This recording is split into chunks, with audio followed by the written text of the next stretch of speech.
Are you a lifelong fan of General Hospital? Are you a new fan who wants to know more about the history of the show? Do you enjoy talking about the show with others? Do you find yourself yelling at the TV? Is your self-care an hour a day in Port Charles? If so, we invite you to join hosts Amanda Kimmel and Shannon Coach at the place where all the hidden conversations take place and secrets are revealed. Meet us at Pier 54, a General Hospital fan podcast. Hello. Hi. Welcome to the General Hospital recap for September 23rd through 27th, 2024. We have a couple Port Charles pipelines. One from Holly, just saying, I'm loving this 411. This is about when I started watching, so it's a great trip down memory lane. All right. Which I know we agree with. And then a note from Melanie. Hi, ladies. Hope all is well. I'm so excited about Lucky coming back. And when Isaiah was first introduced, I thought we might get another return. Before they said his name, I got excited thinking that a doctor volunteering in Africa who seemed to be good friends of Lucky has to be Tom Hardy Jr. Right. I was disappointed when he turned out to be just another new face. I really think they missed a chance to bring back a legacy character. It would have been awesome to have a Hardy back at GH. And he grew up with Maxie and Felicia at the Brownstone. So much history with so many other characters in Port Charles. And then I got to thinking about other characters who slipped off the canvas and could either make a comeback or their children could. I'd love to see the Ward family make a comeback. Maybe the kids of Keisha or could attend PCU with Joss and Trina, or Sly Eckert could come back to town. Whatever did happen to him, or Tiffany and Sean's daughter, she could work at the WSB with Brennan. Anyway, what families or characters who weren't killed off too soon, like Georgie or Emily, would you like to see return? Ta. Oh, I love her Ward family idea just because I love the Ward family. They were so good. We were holding out such hope for Trina. I know. And then, well, I mean, I feel like they kind of opened the door this week for Stephen Lars to come back because they were talking about him getting out of prison. I know. So that would be exciting. That would be. And then what else? Who else? I mean, there's so many. We talk about it all the time because, like, when we make up our own storylines of how things should go. I mean, Blackie. Right. You know, there was an opportunity for that. We've already discussed at length that Miguel could have come back. Oh, that would have been so good. You know, there's so many. I think that the Wards are really probably the one, though, that would make, I don't want to say it makes the most sense, but like makes the most sense that they really, really could have brought back with Trina. Well, especially now that Drew and Michael and Ned are fighting about ELQ and Aurora stuff, it would just make sense to have some Ward family business guys pop in and be like, hey, here, we have some ideas. Why don't you do this, this, and this? Right. Or even, you know, Sly. Bill Eckert was in charge of ELQ for a little while, and then he could be like, hi, I'm a big Mr. Moneybags powerhouse dude. Let's go. And he'd be related to Lulu. Let's test his liver. Oh, cousin. Yeah. Mm-hmm. Yeah. Sarah, you know, Sarah Weber, the one we always forget exists. Mm-hmm. And I wonder never made sense why they recast her in the photo. Yeah, right. Unless they had to pay the actress from, I mean, they had to pay, I would assume, either way. Right. So. And, oh my gosh. Emma Drake. They need to bring her back. She needs to be part of it. She's just so cute. Yeah, but she's in college now, and she's doing her thing. I know, but I just feel like there's so much storyline potential. Yeah, I get it. I think that was it. Oh, but we did get a lot of just congratulations and compliments for our position on the General Hospital podcasts. Very cool. So this upcoming Thursday, we will be doing part 2 of Lucky and Liz, which was, again, another excellent lead-in this week. Yes. And so what is it? Part 5 of Lucky? And then we have Hulu headlines. On Monday, Carly and Brennan have a loaded encounter. Portia is on edge. Can we just kill her? Teri defends her decision. Elizabeth voices her doubts. Curtis consoles TJ. On Tuesday, Carly and Sonny strategize. Alexis confides in her new lawyer. Chase and Dante butt heads. TJ opens up to Stella. Diane runs interference. On Wednesday, Sam visits Carly. Sonny and Kristina have a heart-to-heart. Jordan confides in Isaiah. Molly meets with Martin. Ulrich makes a high-stakes offer. Who's Ulrich? I think they're messing up the name of card guy. What's his That's name? Bidwell. But even his first name is like Jenkins or something, right? Right. Okay. So who's Ulrich? Okay. Sorry, I'm just trying to think because I watched kind of. Wait, what was it? What was the sentence? Ulrich makes a high-stakes offer. Oh, yeah. No, they have to put the wrong name. I was thinking maybe that was the chick that was talking to Brennan. But that sentence doesn't make sense. No, as at far all. As her. And then on Thursday, the walls close in on Jason and Anna. Tracy and Stella reconnect. Drew interrupts Michael and Willow. Ned receives shocking intel. And Lucky gets devastating news. And then on Friday, Holly makes a bold move. Tracy gloats. Lucy gives Natalia a history lesson. Carly meets with Brennan. Robert and Diane go out on the town. They went to the Metro Court. They did not go out on the town. No. So where do you want to start? I'm just like, can we just get Portia out of the way? Because I'm just so over her. She goes to Teri or they're looking at the reports of like, whatever. It makes sense that the chiefs of staff would just look over a general review of each department and what's going on and blah, blah, blah. Absolutely. And it's been weeks. It has been weeks that Brad has been there. And all of a sudden she's like, who hired Brad Cooper back? Oh my gosh, blah, blah, blah. And Teri's like, I hired him and I did it like weeks ago. Like we've looked at these things before. Like, the number of times Teri reiterated a month. It was not just like yesterday. What is your problem? And then you see Portia leave or whatever and reminisce of, oh yeah, I switched the cobalt poisoning, blah, blah, blah, blah, blah, fully knowing this is going to get blamed on Brad and not caring that she just lied to Teri about everything. No, well, and that's what, at first I was trying to figure out, was she upset because, like you just said, it's going to wind up getting blamed on Brad? But then she said, he has a history of messing up lab results. So she already put that little drop in there. But then the number of times that Teri was like, his name has been on the staff report for a month. Right. He has been working under another supervisor. His work has been double checked. Like he's been doing a great job. Again, for a month. I loved Teri's subtle, kind of like a subtle scolding, almost, where it was, how are you not reading this document? Brad did bad things. We are not going to dispute that. But when Brad did swap test results, he did it for his own favor. Like, I need this switched for some reason. Or he did it for a nice amount of money. Or like he was working with someone. Why would he switch Heather Weber's results? The obvious answer is going to be, who paid you to switch these? The obvious answer is she killed her best friend, his best friend. Heather killed Britt. I know, but I think that's too simple because Britt was dying anyway. But Britt was leaving differently. I don't think that's reason for him to switch. What? I just dropped you. Sorry. I don't think that's big enough reason for him to swap, knowing that he's got a second chance at life. He's got a second chance at his job in the town that he wants to be in. Even Brad is not that stupid, again, within a month of working there, to switch results. Yeah. Like, with that's soon, no. Yeah. Maybe 3 years from now. I'm not saying he would. I'm just saying that's what they're going to say, is it's going to be, well, you wormed your way in to get your job back by saying Britt would want it this way. And then, why wouldn't you make sure that Britt's killer couldn't get free? Right. But I think even Teri knows him well enough to be like, I'm sorry, but that doesn't even make sense. Like, he's just got his life back together. He was good friends with Britt. Britt wouldn't want him to blow up his life again over revenge for her, especially after he's gone through all that he's put himself through. Right. That is true. Again, yeah. Like, I'm sorry, Brad, but you're too young to blow up your life like this again. You're not going to come back from it.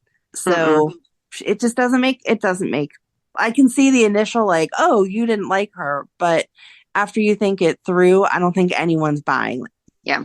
But then she says, if there's one mistake, Brad's fired and I'll be the one doing it. Like, it's so disrespectful to Teri. And she is blaming Teri for the fact that she can't read. Right, right, exactly. I'm sorry that you refuses just to read skimmed the or doesn't. report. Yeah. Well, I gave you all the information. Why didn't read it? Right. If this was like a new hire meeting and you came across it and were like, wait, I didn't realize he was a prospect. Okay, that makes Right. sense. But no, you've looked at these papers, had the opportunity to look at these papers every day for the past month that he's been on the schedule and you didn't notice. Right. And then, especially if you're understaffed, because I don't know, I would just imagine that they might be looking at, okay, is there anyone who's cross-trained, cross-qualified to work in other departments? Is there somebody? And I would imagine that that's possible, that there could be someone who's a lab tech that's also qualified to do something else somewhere else. Like, why wouldn't you be looking at how you can cross-staff departments? Right. So, but then Portia goes and has dinner with Trina and tells her that she got the lab results back. Right. Well, Mom, you're not the one that's supposed to be even getting those. So, okay. Nope. And Heather will not be being released from Pentonville. And even Trina's like, what are you talking about? How is that even possible? Right. How do you Mom, can you explain, since you're a doctor, how you get cobalt poisoning if you don't have an artificial limb somewhere? Because we're not just all sitting around eating food with a bunch of cobalt in it. And Portia's like, somebody could have at work or at the jail, somebody could have. Well, she was like, yeah, if you're ingesting it or, what did she say? She said something about like it is in certain foods, but she basically made it sound like Heather was intentionally right. Ingesting it to have that as an excuse. Mm-hmm. But then we see, like you said, like Heather or Portia was flashing back to when she was changing the results. And I cannot wait for Rick to be like, oh, yeah, well, the other lab said. Right. And I can't wait for Curtis to see that, too, and be like, you did what? Well, and here's the other thing. Okay, so one lab is saying this, one lab saying this. You know what happens? You get a third test. Yep. It's just, there was something else that Portia did later, and I don't think I actually wrote it even down. I didn't take very good notes this week. Maybe not. Maybe it was just the Trina stuff, and I just stopped halfway through. Yeah, I think I would assume it's just the confidence that she went to Trina and was like, I made everything better, pretty much, is how she did come off. And that's whenever Trina had to ask questions even, because it just doesn't make any sense. It doesn't. All right, we're done with that. Yeah, thank God. And then the other person that was on my nerves this week was Sam. Her going to Carly. I was totally over that. Like, she wouldn't have done the exact same thing for Jason back in the day. Except Carly's using Jason to get... I liked when Sam told her, quit thinking about, or like start thinking about other people's families too. Like, it's not just about you. I was okay with the conversation about like, you just sent Jason to maybe get killed and that wasn't very nice. But whenever she was talking to her about Sonny needs to, she needs to come forward that that's not a real alibi. She doesn't have to say that, she knows Sonny did it, but she has to at least say that she wasn't really sleeping with him because that's keeping Alexis in jail, blah, blah, blah, blah, blah. She would have made that same statement for Jason if she needed to, just to keep him out of being a suspect or whatever. So how is she going to sit there and say to Carly, like, oh, blah, blah, blah. And I loved that Carly was like, I know you had a relationship with Sonny, but not the same as what I have after all these years. So, yeah. I don't know. Like, now there's the kids involved. Now Sam was right. How am I going to tell Danny again that his dad died doing something for you? Oh, absolutely. I get the kid side. I'm all for that. But the Alexis stuff, just stop. Like, do you really think you, of all people, are going to be the person that convinces Carly to recant her story? Yeah, I do agree with that. Sam is not going to be the one to change her mind. Right. They're not friends like that. Maybe if it was Max, they're BFFs, it would work. But I don't know. So then to that point, Diane was making sure that Carly and Sonny actually made their affair believable. Mm-hmm. And Carly's like, wait, what? And she's like, do you really think that the PCPD, at least possibly the feds, aren't actually watching you guys? Right. Like, how many times have you guys been together and gone, together and off, like off and on? Right. I feel like once she said that, though, Carly did commit to it. She didn't want to, but she went out to that dinner with him. Right. And she toasted the champagne and whatever, and then whispered in his ear what you were supposed to assume, like, hey, come back to my place, or I'll meet you at your place in 20 minutes or whatever. And then he goes over and sits down with Natalia, and he's like, we were just talking. You weren't just talking, you were sharing a dessert. Right. You do not eat off of the same plate as just a regular old business partner, okay? There is a level of intimacy there. I share desserts with a lot of people. Off the same plate like that? Not cutting it in half? I would. Mm-mm. No, you're weird. No. You don't share desserts with friends off the same plate? With friends, not with business associates. I might. I don't know. If it was a business associate. It would depend. If it was someone that I was more familiar with, like Natalia and Sonny, I mean, I understand that they're getting a romantic vibe there. But if it was someone that I was more, like if I go to a networking event and there's dessert and someone wants to split something with me, guy or girl, if I'm like familiar enough with them, I'd probably share like off the same plate. No, see, I would cut it in half. Like, here, we both want this cake, but I can't eat a whole piece, neither can you. So we'll cut it in half, and then you eat off your plate, I'll eat off my plate. That's fine. But where we're like touching the same spots, nope, no. You have to be a good friend. How do you eat your dessert? First of all, I don't like to share, period. So you know that you're a really good friend if I'm sharing my dessert with you at all. But I'd cut it in half if it was just a business transaction, conversation, whatever. What if it's something that you can't split? But I'm sorry, we're gonna have to each get our own, I guess. What can you not split? Creme brulee. You could still cut and scoop half out. You'd mess it up. It's not the same. Yeah, you mess it up. Bro, no, that's not the same. But if it's really good creme brulee, I'm not sharing with you anyway. So no place do I know of that has creme brulee gives like a huge serving of creme brulee. So yeah, I can finish that on my own. I don't need your help. Thanks anyway. Gotcha. Just get your own. Yeah, but he totally threw off the me and Carly are together. And then Natalia asks him, so like, what's your deal? I don't date married men and I don't date men that are involved with other women. And he is like, oh, well, Carly will always be in my life. She's my ex-wife. But no, I'm not involved with anyone. What? Right after Diane flipped out on him, he says that. Yeah. I almost wished she had yelled at him after that because it actually would have made more sense then. Right. So I was proud of Natalia to be like, I'm still getting some weird vibes here. So thanks for the dessert, but I'm leaving.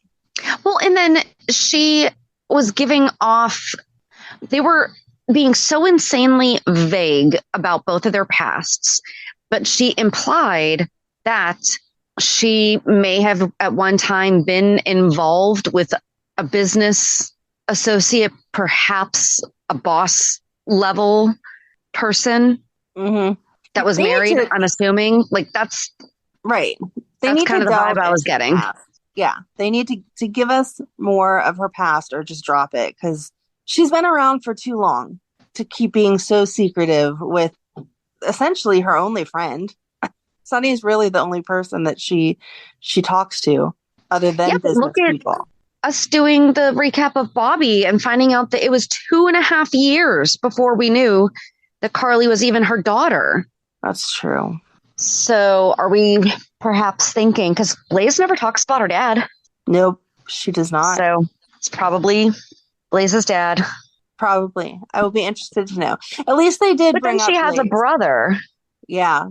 She did at least bring up Blaze, though, and was like, she wanted to know how Kristina's doing, but she didn't want to reach out if that would make it awkward. And I was like, thank you for remembering that you have a daughter that, like, plays in college. I guess we could actually just go over to Kristina. She moved back into her apartment.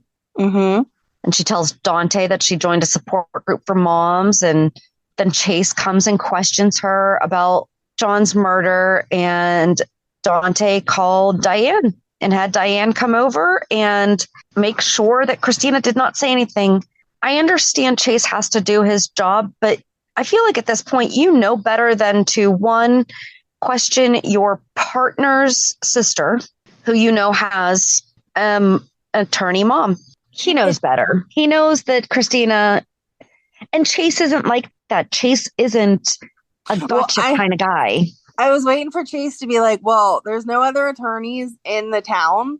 I know that they just had to bring Martin back in for your mom. So I'm questioning you now because I can't wait for you to fly an attorney in from somewhere else because there's no more in the tri-state area. Right. We haven't thought about this. Is it possible that Rick could wind up defending Kristina? He said he'd defend Ava. Yep, never mind. Take that back. Mm-hmm. So I forgot about that. We need Alexis out of jail so that she can defend Kristina. Is she allowed to defend Kristina? I guess she did, but I feel like it's a very bad idea. I don't know. I'm not going to Google it. No, don't. Because Alexis, first of all, has to get out of prison. Well, right. Can't she defend her from prison? I feel like that would be difficult because I don't think they'll let you out of prison to show up to the arraignments and stuff. So, and probably not, being that Alexis is being accused of basically accessory to the crime that Kristina supposed. No. What's Kristina being questioned for? John's murder. So right, that's what she said. Rick could defend her for that. Well, because that has nothing to do with Ava. That's true. But that's what she said to Chase. She was like, wait a minute, you already arrested my mom for the murder. Why are you coming here questioning me? And he's like, we can always investigate different avenues. And I'm like, no, she's kind of right. You guys are basically saying that you solved the mystery of who killed him. So leave everybody else alone. Right. So, right. And then he yells at Dante and says he'll turn him in if he does something like that again. And Dante's like, dude, you were questioning my sister without an attorney. Right. What did you think was going to happen? And even Diane was like, I cannot be your attorney, but you need to stop talking. Right. And then Sonny came over and basically Kristina, at least I feel like I did not pay too much attention during this part. I don't know what I was doing, but it sounded like Kristina basically told him the same thing that she told Dante. But then they got a little bit more in detail about how she did go over to the Quartermaines with the intention of killing John and didn't. And he's like, you should not kill people because it stays with you and it marks you for life. And she's like, is that a burden that you're carrying, Dad? And he would not answer, but he said that he would definitely make sure that Alexis would not have to be basically going down for it. And I believe that Sonny has so much money and so many people that will do whatever he tells them to do. Why don't we just have some random person showing up and being like, I shot him. He pulled the same stuff against my family as he did Kristina. Oh. And once I saw that happening, I just lost it because he can't keep doing this to other families. So I killed him. That's a good point. That's a very good point. I mean, I know the sentencing, especially since he was an FBI agent, would be a little harsher, but I don't know. Some people are in bad positions. Offer me a couple $1 million to take care of my family while I'm in jail. Okay. You thought about this. How many $1 million would someone have to pay you to go to jail? None. I would not go. That's no. But if you had already ruined your life, if Brad had actually changed the results, his life would be ruined. So, okay, sure. I know Brad doesn't have a large family, but say that Brad had a husband and kids still. Sure, I'm going to go to jail, but here, give me a couple million to take care of my husband and kids. Yeah. Why not? Okay. But then we see Martin went and visited Alexis because she's like, I don't have an attorney. What are you talking about? Mm-hmm. Oh, because she and Heather were talking and Heather actually was being compassionate and everything to her. She was. And that brings me to my question that I had to text you this week. Alexis is wearing her shoes while she's trying to sleep. I think they would. Do that? Did you Google that? I didn't Google it, but I could not. I cannot sleep with socks on. There is no way I could sleep with shoes on. Oh, see, I wear socks. Oh, you're weird. You're so weird. No, I have sleep socks. Mm-mm. If I even try to fall asleep with socks on because it's super cold or whatever, I end up in the middle of the night just instinctively with my other foot ripping the sock off. Like, no, I cannot sleep with socks on. That's so obnoxious. Ew, don't call me obnoxious because I That's like to. obnoxious. Oh, Ryan's even more obnoxious. He sleeps with half sock on, half sock off, and No, it drives me no. nuts. Like, that may be the reason our relationship ends. It drives me insane. See, I wish So, JD did because he has like really cracked heels and they rub on the bedding and then I hear it and it's like, ugh. No, but like I have like those gel socks that keep my feet nice and soft and you yeah, wear them overnight and nope, you nope, put lotion on and like you nope. pamper yourself and then you're all Yeah, cozy. I have tried that, and even like I put them on to go to sleep, and when I wake up in the morning, they are off because Just because you can't handle it doesn't mean I'm obnoxious for wearing socks. if I could walk around all day, every day with no socks or shoes on, I totally would. Oh, I see, I cannot. love barefoot. Yeah, I cannot. Like I cannot stand having my feet covered. So, so yeah, trying to sleep with shoes on, no, it would not happen. Seriously, but if it was, but I was thinking of it more as a safety thing. I'm in my bed. Why do I need shoes on? You're in a bed with another person there, and you never know, it could be used as a weapon. I'll take that chance. You'll have to hit me with my shoe. I don't know what else to say. I could not sleep. And Alexis was like complaining. She was like, "Oh my God, I can't get comfy." And I was like, "That's because you have your shoes on." Well, also, I'm Especially sure being that they don't have the bottom best bunk. mattresses. Maybe if you were top bunk, I could see not wanting to give your cellmate the ability to touch your shoes. Like maybe. I'd probably take them off and set them on the edge of my bed, like same place all the time. But Alexis being bottom bunk, absolutely. I'm taking off my shoes and sliding them underneath. So if we're ever in prison together, you have to be top bunk. I'm sorry. I need to be able to put my shoes down. So weird. And apparently you can sleep in yours, so you're the top. I don't wear shoes to bed. I wear socks, though. Well, if you could wear socks, you could wear shoes. So I don't think those are the same. it's decided. But so Alexis and Martin talk, and then Molly gets word that Martin is her attorney. So Molly decides to call Martin, and he's like, this is a really bad idea, right? Like, right. It takes Martin, who is regular level attorney, to tell Molly, who is the DA or one of the DAs, whatever, hey, I can't share information with you because of this thing called confidentiality. Have you heard of it before? And you're not even the one paying my bill, so I absolutely can't tell you. And Molly says, like, it's some brilliant idea, which I'm sorry, but even like I knew this is the direction they had to go in. Oh, you're going to have to point the finger at Sonny so that they have someone else to look at. Well, thanks, Captain Obvious. I never thought of that. well, and then because he wouldn't tell her who he was paying him. And she's like, I already know it's Sonny, whatever. You need to go after Carly. So it wasn't even, so she knows, like, he can't go after the person who's paying his bill. But he can go after Carly, go after his alibi. And again, we should all know that Carly is not going to change her mind. And even if she does, Sonny would have another way out because it's Sonny. Yeah. This whole thing is just stupid. I'm ready. Yeah. They really ruined Jagger. Yep.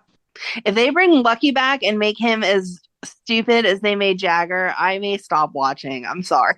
No, I might be right there with you. Like, please don't do that. I was disappointed with how dumb they made Anna and Holly this week too. How so? Holly assuming that guy actually didn't know she was in it for the jewels and continuing to play up the, oh darling, I'll forgive you this time, blah blah blah, until he finally like calls her out and is like, do you think I'm really that stupid? Like, come on.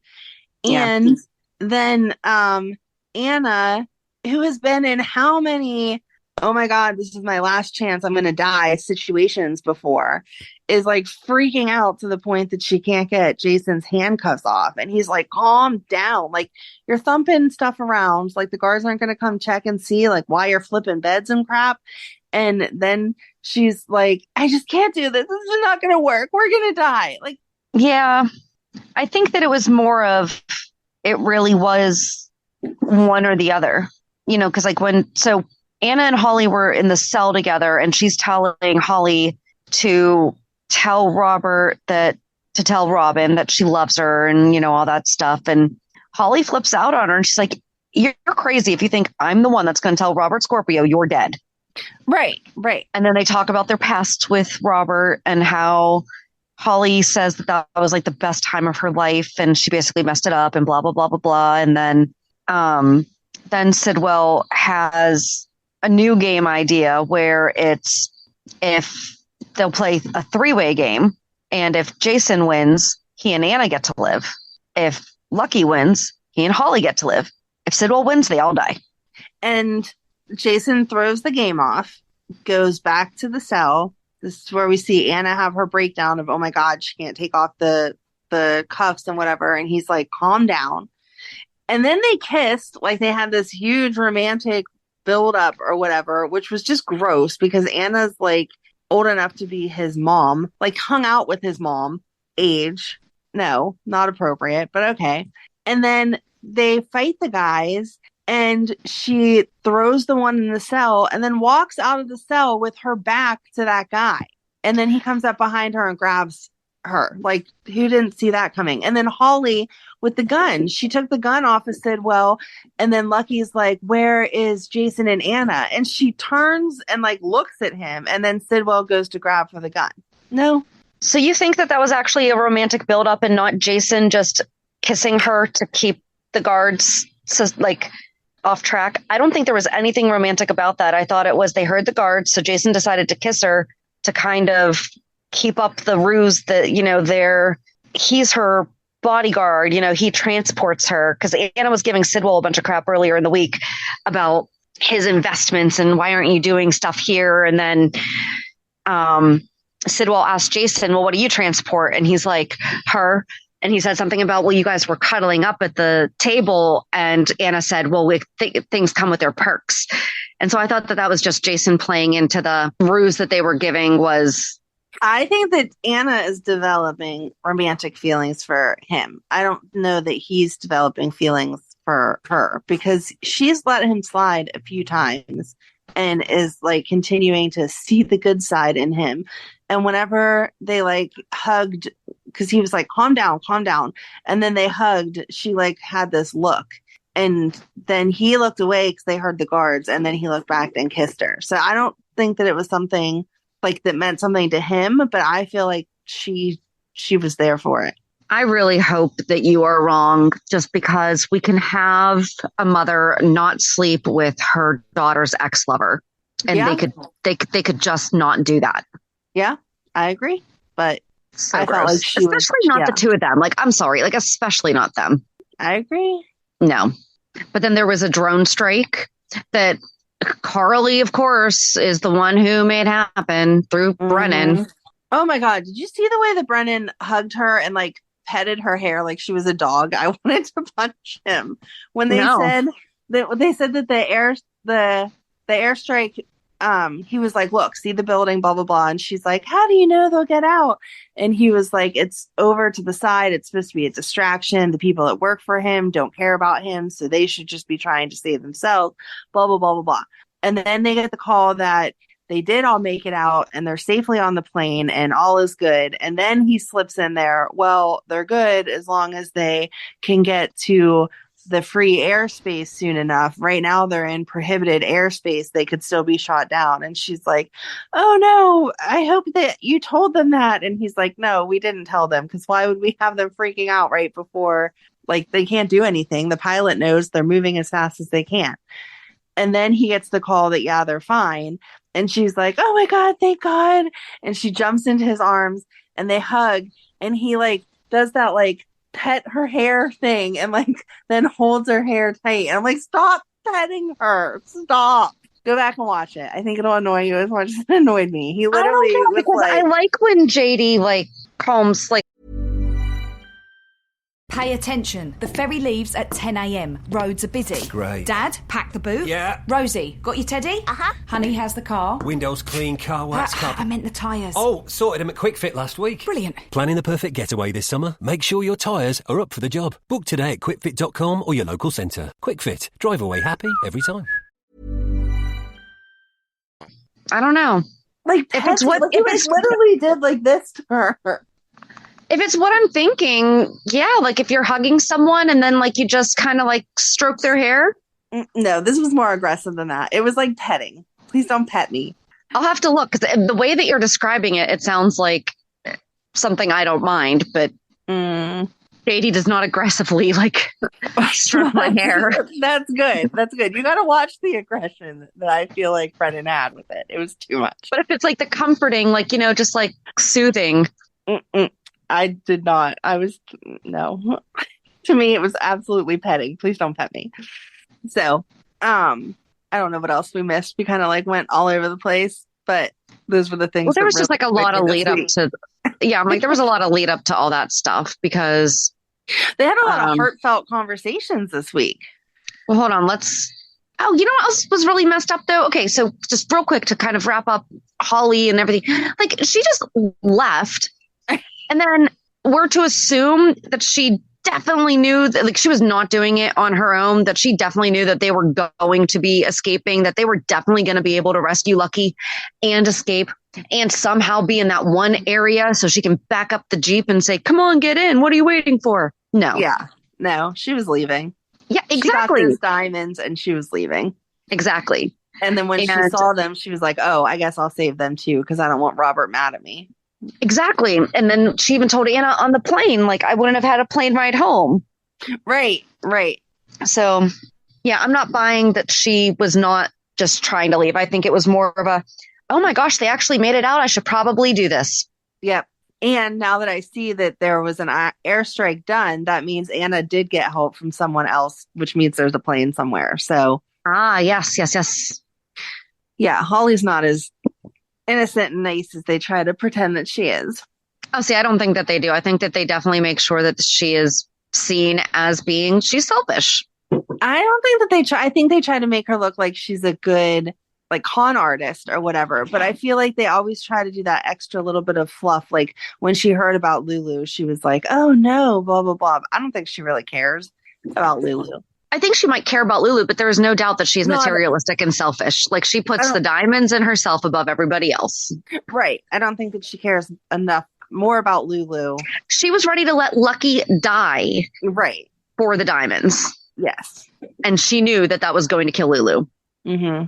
So I didn't realize at first that she got the diamonds, though, whenever Anna stopped to grab something and Jason was like, come on, we don't have time. And she said, I know. I thought that she grabbed the diamonds. She grabbed his phone. Oh, okay. Was it his phone or was it? I don't know. I just saw that she grabbed something and I assumed that it was money related. I don't know. But then Anna told Luke, wow, my gosh, all their names. Anna told Lucky about Lulu and about how Nicholas was not a match and that Laura and Kevin have been looking for him. And he's like, wait, what? Yeah. Because his first thought was probably, and we just left them there? Like, where are they? Right. And she said that, we left after Isaiah. They left before Isaiah came to town. We left because Isaiah came to town. So they're not anywhere near where we were. But then in the meantime, Liz and Felicia were talking about Lucky coming home. And I thought that was really good because Felicia has been Liz. She has, but except she's also left. I was going to say, I thought it was funny whenever Liz was like, my kids, my kids grounded me. I needed to be here, blah, blah, blah. And I could not help but think, yeah, Felicia doesn't have that same experience. But at least she didn't say, I understand. True. Because, and then she gave Epiphany the credit. Yes. For helping her, with her career. And then she just wants to make sure that Aiden gets to have the relationship that he wants, that he is seeing the other boys get with Jason. Right. And then Lucky says he needs to make a call and he calls the hospital and Nurse Elizabeth Baldwin answers. Yep. Elizabeth? There's just something about the way he says her name. Yep.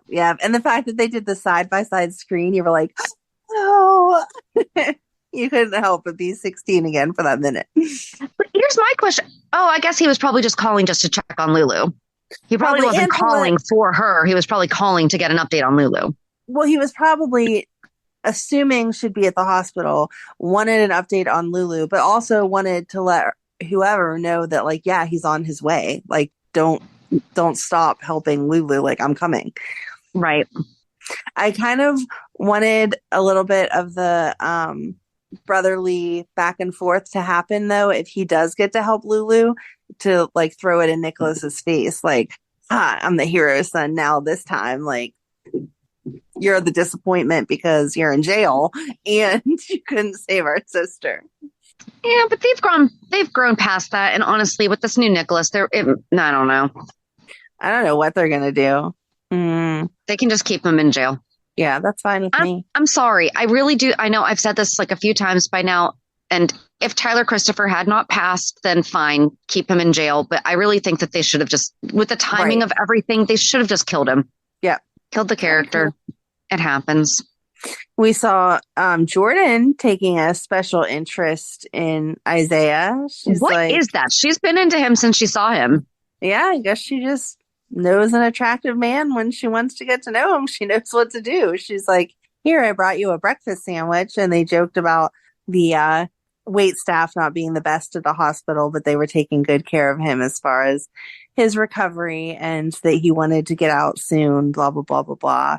And then he brought up, well, your son TJ may disagree with my own diagnosis and say that I have to stay here longer. And so then they started talking about the baby. And then she got the call about the headstone being ready. And I thought that was nice that she went to talk to Alexis and was like, you're really the only person who understands as a grandma what it feels like to lose this baby. And I got to ask you these questions because if not, I'm going to hold a grudge against you forever. Well, she even said, because Alexis said, I'm the only, was the one who said, we're the only ones that understand this. And she's like, I think that we have a differing opinion on one thing. Right. So I'm glad that Alexis was given the chance to explain, like, no, I didn't help her. I wasn't helping her. And yes, I said I'd hold on to them just because I wanted them out of the way. And hopefully once the baby was here and everything was fine, it would have gone back to as planned. Mm-hmm. I just wish that she had also maybe said, because I don't know if Jordan knows that, TJ and Molly, well, no, because they did talk a little bit about that because she said, Kristina was worried about TJ and Molly breaking up and she wanted to, not necessarily, and it wasn't necessarily keeping the baby away from TJ. I think that's where like no one's paying attention to what Kristina's saying. It's making sure Molly, but then I know Kristina did say that there was the point where she did consider keeping the baby for herself. So, right. I mean, I still don't buy that though. No, I can understand being mad that she had the thought of keeping the baby to herself. But again, for anyone who has ever been pregnant, no matter what decision you made, you second guessed at some point in time. Like if you were going to take the adoption route, should I do this? If you were a surrogate for someone, I would just assume that you get feelings towards that baby and have at least a moment where you're like, man, I wish I could keep this baby, or start like have some thoughts about this baby as it's your baby. Even if you 100% do not want another baby, intend on going ahead and giving the baby to its parents or whatever, at some point during that 9 months, I would assume that there's like a glitch feeling for a second of, oh.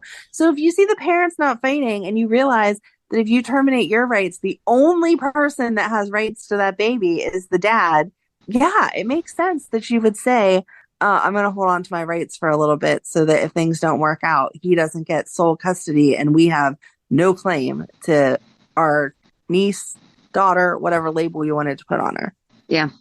But then each of them promised that no matter what happens, that the other will think of the other's child as still family. So like, yeah, Alexis will still see TJ as family and Jordan will still see Molly as family.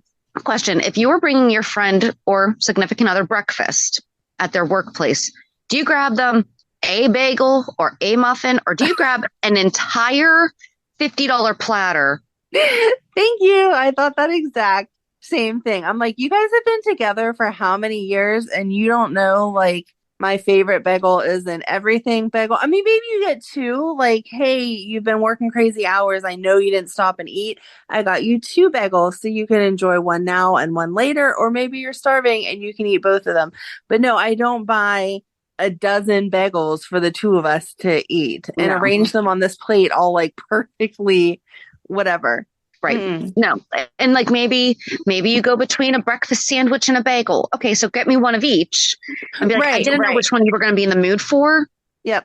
I got you a banana muffin and a blueberry muffin because I wasn't sure what you were thinking. Or I got you a donut and a bagel because they didn't know if you wanted sweet or somewhat healthy. Like, yeah, no, Bagels I are not bought. healthy. They're a little healthier than like a donut, maybe. I don't know. I have not looked at the nutritional facts, but I like to think that they are. So, but yeah, that's funny because I thought that same thing. Like, if I'm bringing you breakfast, I'm bringing you a breakfast sandwich and a coffee, especially because we've already talked about how nasty the hospital coffee is, not enough donuts to keep the two of us for a week. Exactly. But what did they talk about? I actually forget what they were talking about. I think I was so focused on They that. were talking about the fact that she was talking to Dex at the bar. And I was like, I'm not saying it's bad that Molly has someone to talk to. Dex is a nice guy. But if they even attempt to try to make them confused, I'm going to be so angry. No, I had the same thought. Because this is the second time now that he's comforted Molly during this baby stuff. Yeah, not a fan. What else happened this week? Oh, Stella and Tracy. Well, hold on. I'm scrolling just to make sure that nothing else. Oh, can plastic wear pick a lock?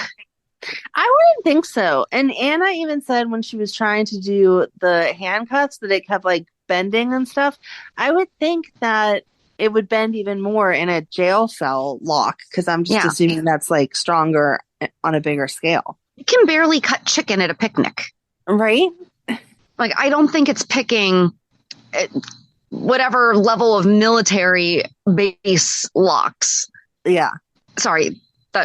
That's okay. I like to bring up random what the hex too. Yeah, because when he first pulled that out of his, I even said it last week, I thought it was a pocket knife and that they just hadn't found it on him.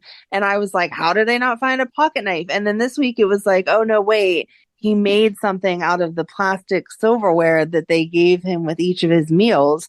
And so he had two because they just served him lunch. And I was like, that's going to snap in half. Like, what are you talking about? Yep. If someone knows a way to like shave plastic dinnerware down so it actually doesn't snap that easy, they should be telling the world because like you said, you can't even cut through a normal piece of food. Well, I mean, that's what they make shivs out of. I thought shivs were out of like... It's out of anything that you make pointy. Yeah. So, I mean, but you're right. Like, you stab someone in the neck one time, it's going to snap and stay. Right. I'm not getting to use this repeatedly. If prison movies have told us anything. Exactly. Plastic is one and done, okay? Exactly. Including lock pickability. I don't know. Is that a word? Pickability. It is now. All right. Now what? Now I'm sorry. Okay. Now let's go on to other things. I just was moving on to Stella and Tracy. I thought that was a very nice, real conversation on both of their sides because Tracy started getting snippy about Stella being late. And Stella was like, who are you talking to? Like, do not speak to me like that. And then Tracy was like, oh, okay. I'm sorry. You're right. I don't know what I was doing. And then they talked about just the process of grieving and how it's different with different people and how the simplest thing can catch you off guard years later and upset you out of nowhere and stuff. So it was very like, aw, heartfelt. Yeah, that is how grief goes. And then she said to Tracy, I think you owe someone an apology because you weren't reacting over what you're saying you're reacting to. And then Tracy goes to see Cody and Sasha and they're like all over each other on the table. And she's like, can you guys get a room with like a lock? Like, what are you doing? Yep. Like, your bedroom's literally up the spiral staircase. Why are you on the table? But okay. And then she apologizes and it was very sweet. Yeah. She mentioned about how she kind of, I don't think she said the word jealous, but I feel like that was the emotion. Like that was the thing that she was trying to get across was when I saw you guys all sitting there having a family breakfast. And she even said, like, I'm not going to get into all the specifics.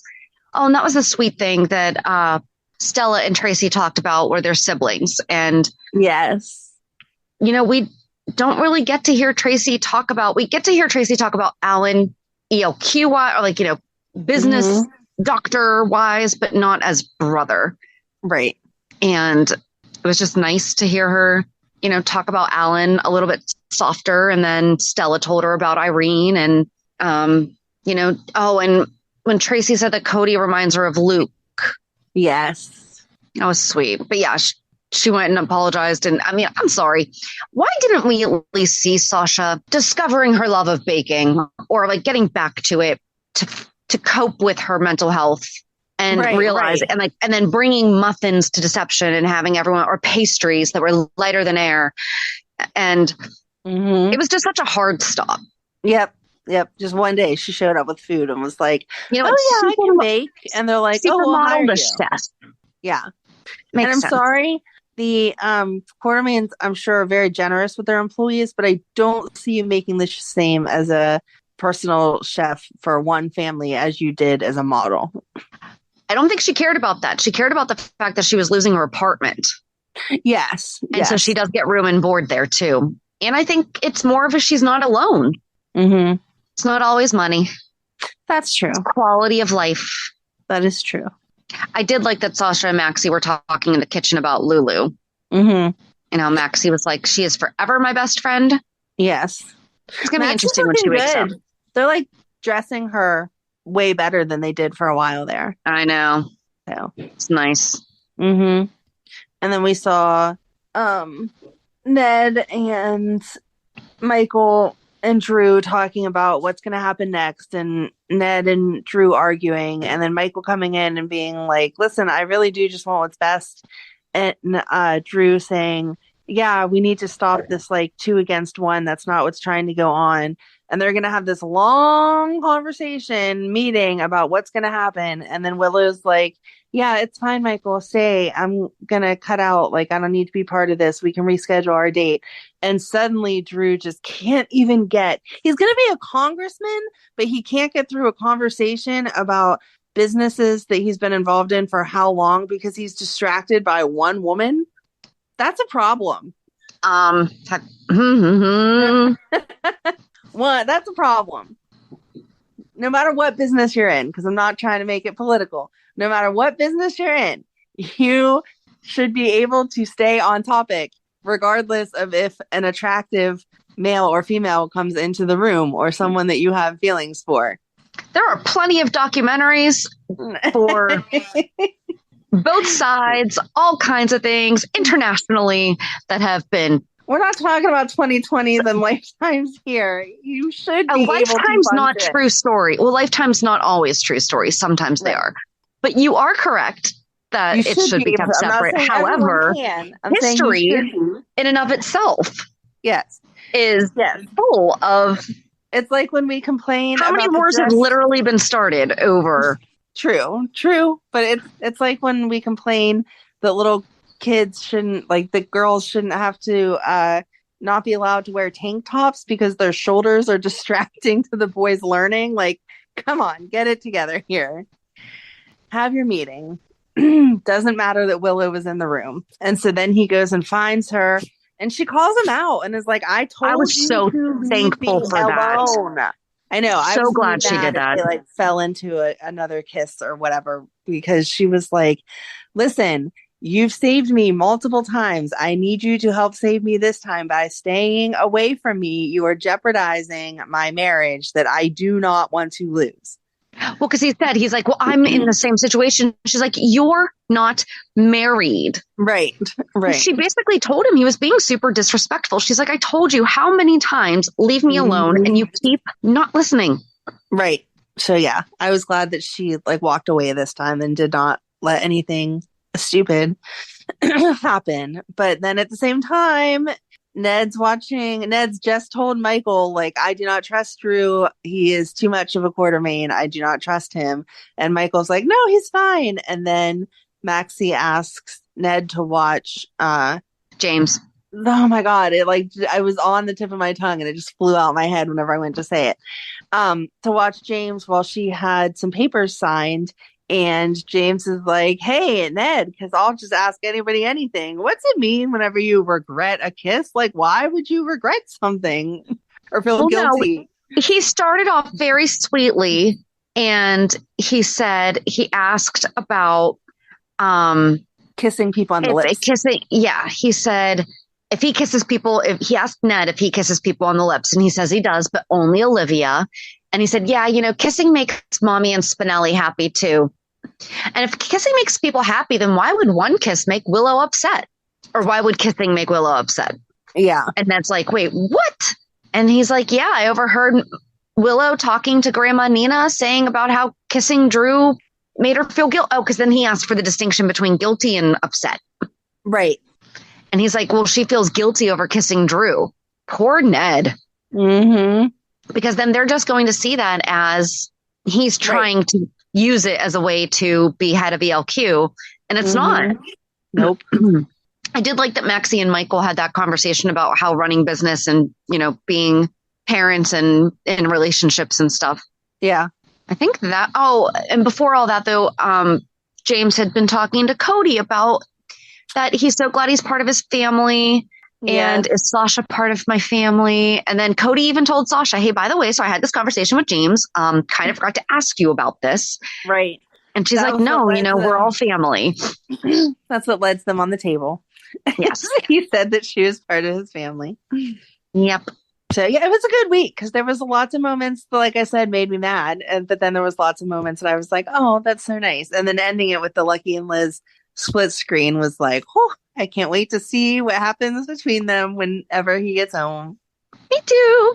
Oh, and we saw some random WSB employee questioning Brennan on why he's being involved in random. Yeah, that was what I thought they were going to be talking about in the description. And he was like, if I get in trouble, I'll go to jail. I'll tell them that you said don't do that. Right. Okay. Oh, and Lucy talked to Martin. Oh, yeah. That was like, good for you, Martin, but I did feel bad for Lucy because she's like, so did you just forget to call me? And he's like, no, I have no desire to hang out with you. He went out of town and did a lot of self-discovery. You could say I'm almost a new man. Yep. And at least they addressed it. It's dumb. Yes. It's dumb, but they addressed it. Yeah. Addressed the dumbness. Right. And as he goes to leave, he says, give my best to Scott Baldwin. Mm-hmm. When is someone going to look for Scott? Do you think maybe Laura and them are going to find him? Oh, maybe. It would be helpful if someone did. He's been missing for a while. He has. He really has. Yes. We need some help with this lawyer shortage. I know. Seriously. Go to law school, kids. All right. I think that's it. All right. Reality check. I didn't have half that exciting stuff happening in my week.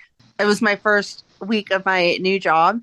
How'd it go? There was tech issues all over the place, driving me insane and making me just, I'm happy I was getting paid for it because there was just so much time that we were just sitting there as they were trying to fix things on their end. And I was like, oh my gosh, why do I have to sit here while you do this?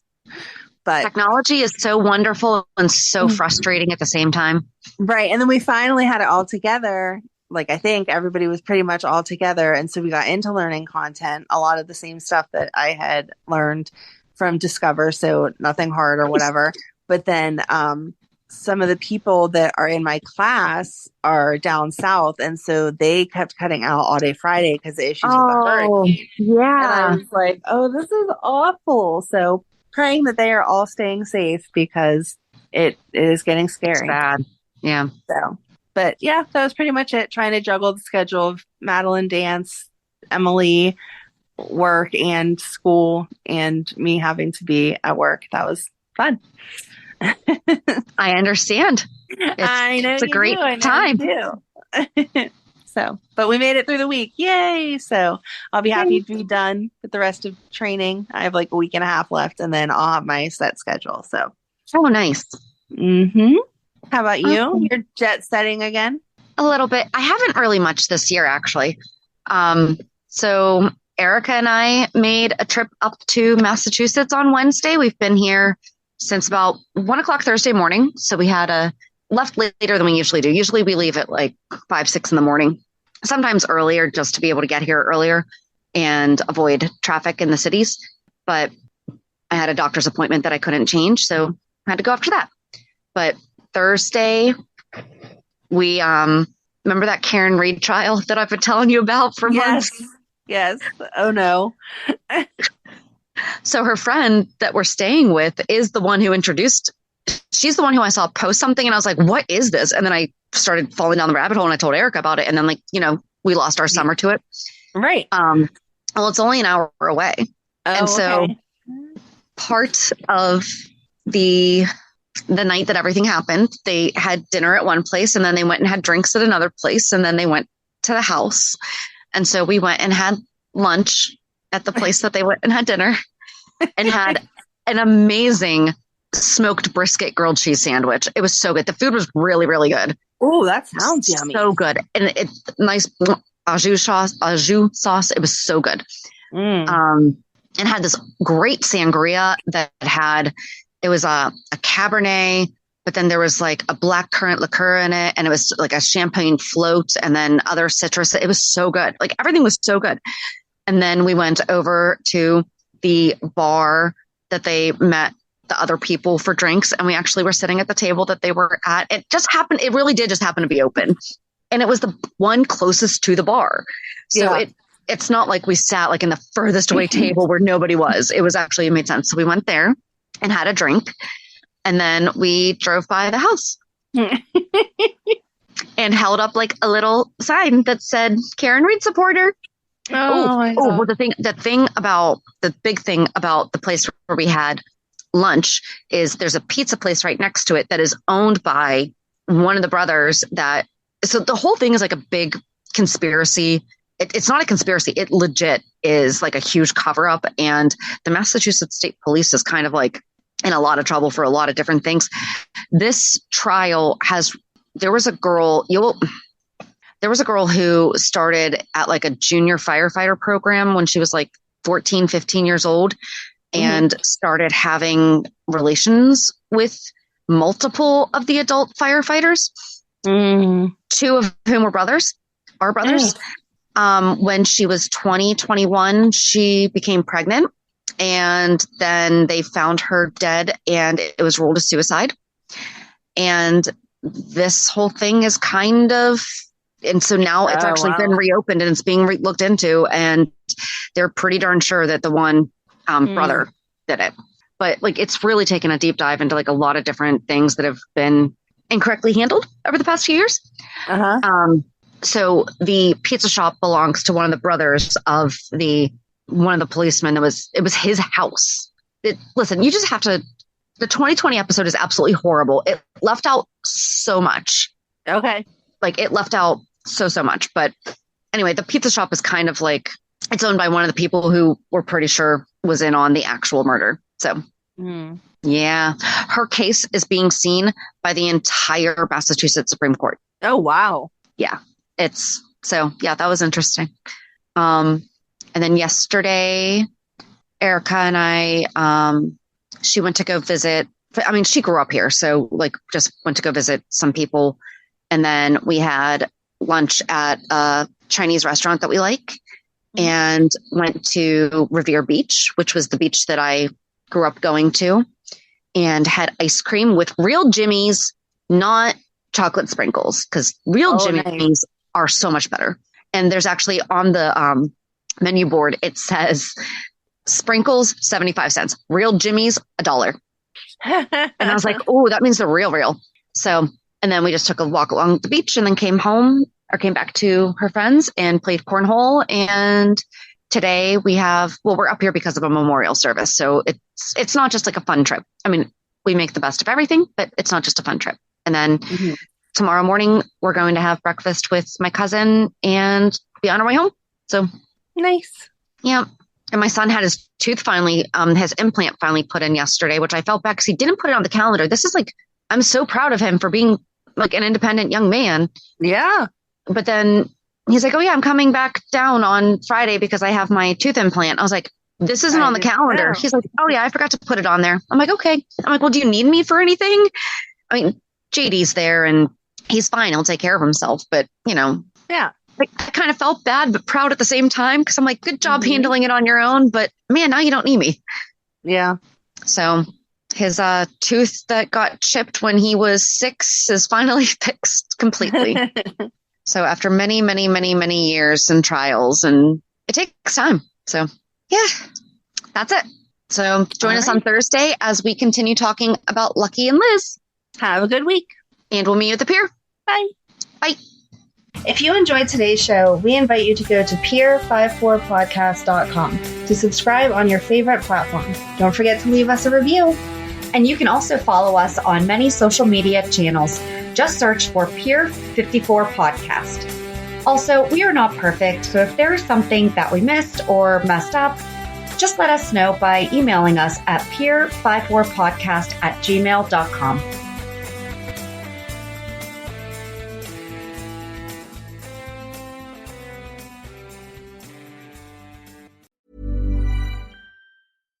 Pay attention. The ferry leaves at 10 a.m. Roads are busy. Great. Dad, pack the boot. Suitcases, Tetris style. Yeah. Rosie, got your teddy? Uh-huh. No going back this time. Honey, how's the car? Windows clean, car wax, carpets. I meant the tyres. Oh, sorted them at Quick Fit last week. Brilliant. If things go to plan, it'll be smooth sailing. Planning the perfect getaway this summer? Make sure your tyres are up for the job. Book today at quickfit.com or your local centre. Quick Fit. Drive away happy every time. It's tax season, and at LifeLock, we know you're tired of numbers. But here's a big one you need to hear. Billions. That's the amount of money in refunds the IRS has flagged for possible identity fraud. Now here's another big number. 100 million.